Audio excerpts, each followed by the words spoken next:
Correction de l'exercice 8 du chapitre sur les probabilités. Alors, dans cet exercice, on nous dit Aline, Bernard et Claude ont chacun un sac contenant des billes. Chacun tire au hasard une bille dans son sac. Donc, Aline, elle a 5 billes rouges. Bernard, il a 10 billes rouges, 30 billes noires. Et Claude, il a 100 billes rouges et 3 billes noires. Alors, laquelle de ces personnes a la probabilité la plus grande de tirer une bille rouge?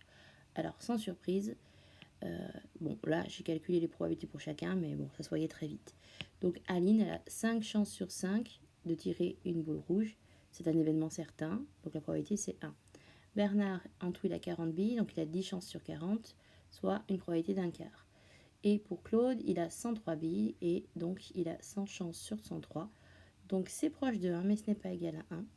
Donc, parmi les trois, ici, c'est bien sûr Aline qui a la plus grande chance de tirer une bille rouge. Ensuite, on souhaite qu'Aline ait la même probabilité que Bernard de tirer une bille rouge. Avant le tirage, combien de billes noires faut-il ajouter pour cela dans le sac d'Aline? Alors, on veut qu'Aline ait une chance sur 4 de tirer une bille rouge, sachant que dans son sac, il y a 5 billes rouges. 5 doit représenter le quart des billes rouges. Il faut donc 5 x 4, 20 billes en tout, pour avoir cette probabilité équivalente. Et donc, il faut rajouter 15 billes noires pour avoir 20 billes en tout.